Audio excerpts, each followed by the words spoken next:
Hello, folks. This is Cam North Ministries and Cam North Ministries cat named Frank.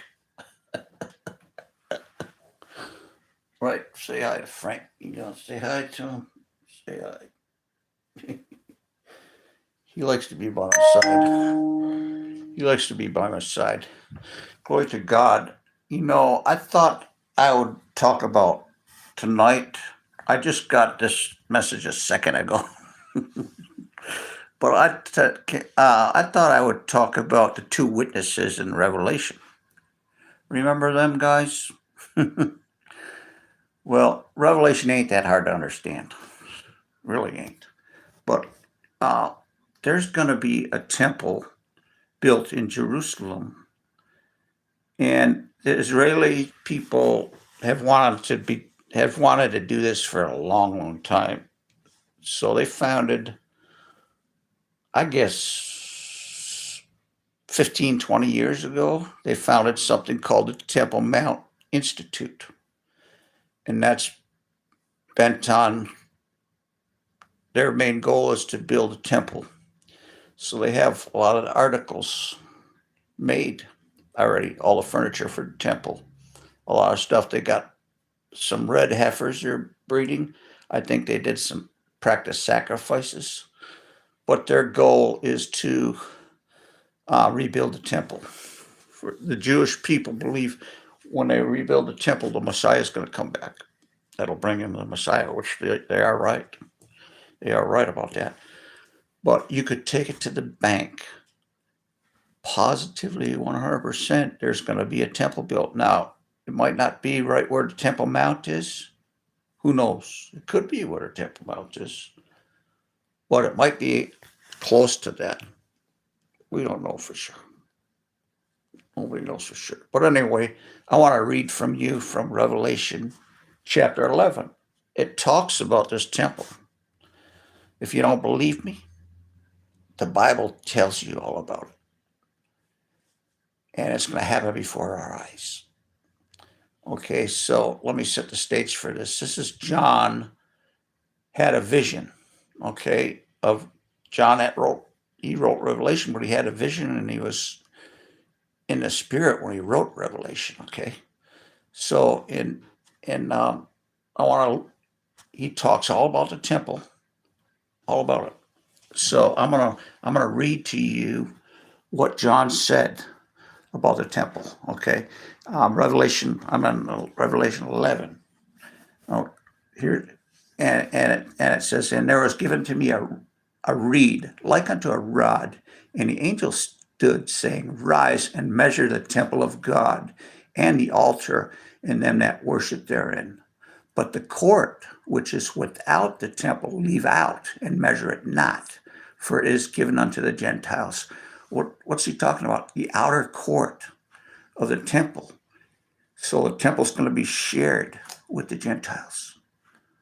That's amazing. Like the Wailing Wall right now. But the outer court is going to be shared. Okay, and the holy city shall they tread underfoot for 42 months. Now the tribulation is 7 years, but half of that is 42 months. And guess what happens? Right there, in the middle of the tribulation, the Antichrist is revealed. In the middle, after 42 months. Okay, but there's also going to be these two witnesses, okay? Now these two witnesses, next verse it says, and I will give power unto my two witnesses, and they shall prophesy for 1,260 days, clothed in sackcloth. Guess how long that is?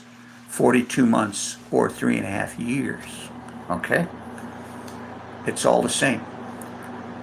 42 months, it's not different events, It's the same, it's telling the same story.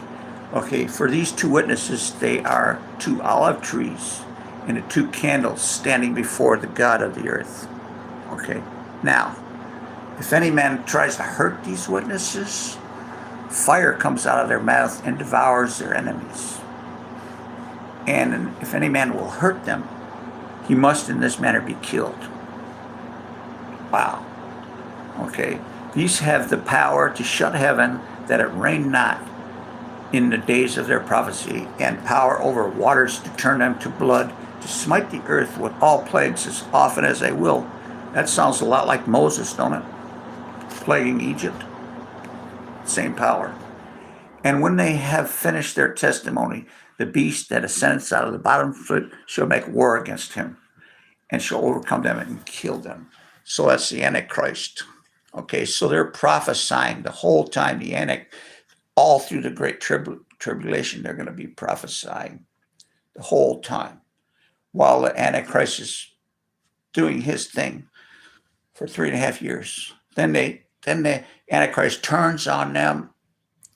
They're given power to kill them. Okay, so watch what happens next. This is amazing. So their dead and their dead bodies shall lie in the street of the great city, which is spiritually called Sodom and Egypt, where the Lord was crucified. Where was God crucified? And they of the people of all kindreds and tongues shall see their dead bodies 3 days and a half. Notice 3.5 years, 3 days and a half, they're laying there. And they shall not suffer the dead bodies to be put in graves. And all that dwell upon the earth shall rejoice over them and make merry, and shall send gifts to one another, because these two prophets tormented them that dwelt on the earth. They were preaching the gospel. And after 3 days and a half, the spirit of life from God entered into them, and they stood on their feet. And great fear fell upon them which saw them. And they heard with a great voice from heaven, saying unto them, Come up hither. And they ascended up into heaven in a cloud, and their enemies beheld them. Glory to God. Ain't that something? Ain't that something? Man. Hello, Matrix. Hello, Matthew. Hi, Nathan. Nathan. I know a lot of Nathans. You know, the Nathans and Glone. But ain't that something? Okay, after they go up to heaven, they ascend up in a cloud. In the same hour was there a great earthquake, and a tenth part of the city fell. And in the earthquake were slain men 7,000.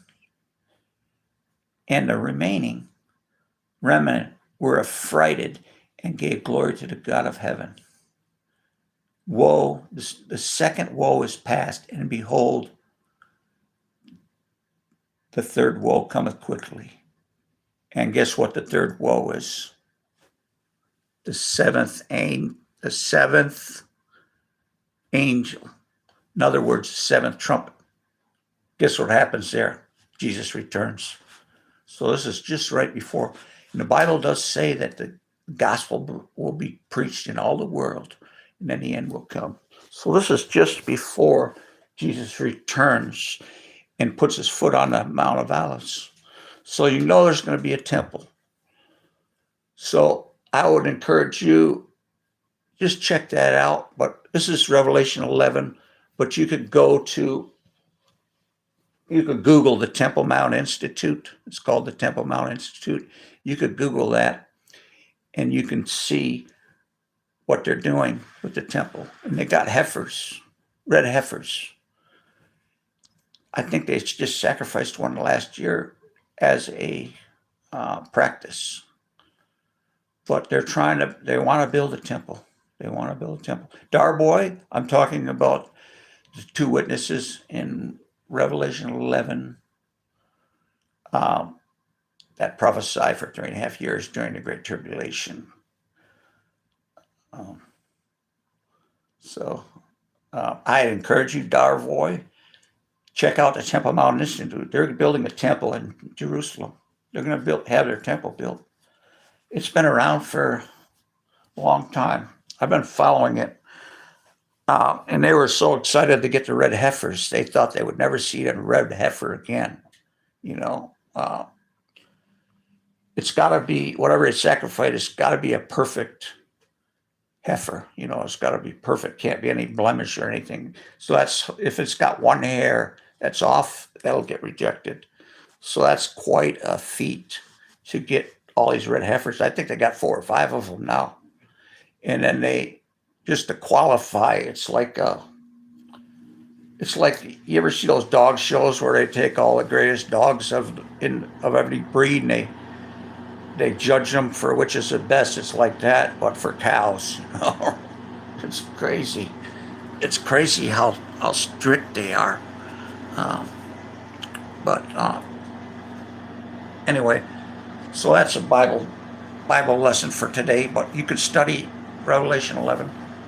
Now, I had eye surgery done, and I had thumb surgery done. God already healed my eye. He's healed my eye already. Glory to God. And I'm not really feeling any pain in my thumb. I could hitchhike, man. Look, I can hitchhike. Well, they had to sew a tendon back on, uh, and I'm moving my fingers now. And I just had a tendon taken from this. It hurts if I move my index finger. But I had a tendon taken from my index finger and put on my thumb, and I'm moving. See, I can move it. I'm moving it in 2 days. So that's a miracle. That's a miracle. They said it's going to take 6 weeks for this to totally heal. Anyway, I didn't think it'd be that big of a deal for a thumb, you know. And I need to cut my fingernails. They shaved my arms. The guy shaved my arms to put an IV in my arm. I mean, I never had anybody shave my arm to put an IV in. I mean, that was crazy, man. That was crazy. I was in the hospital. I had to get there at 5. What was it? 5:36 in the morning. They told me first it was 10 o'clock, and then it was like 6 in the morning. And then I got out at about maybe 11. I don't know. I don't even remember. But they didn't want to let me leave.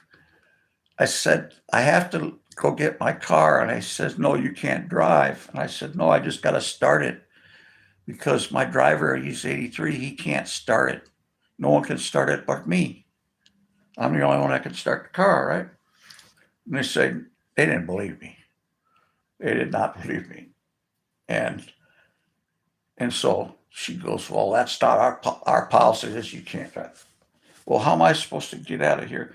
Says, well, we can give you a taxi home.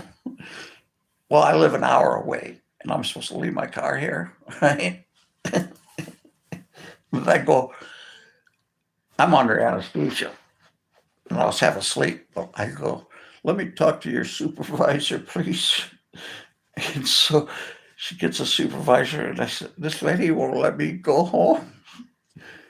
And I go, would you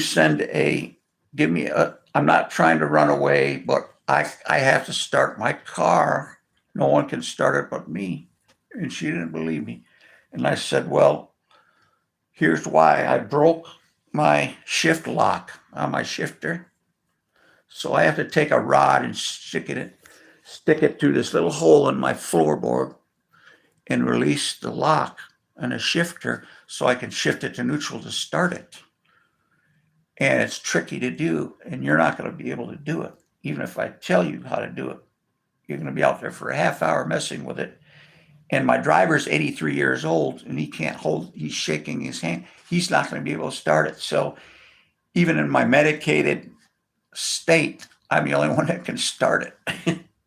And she says, okay, I believe you.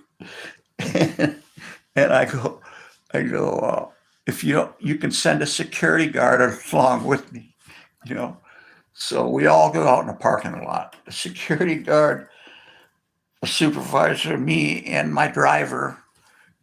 And my driver's saying the whole way, he's saying, you're hard-headed. I can do it.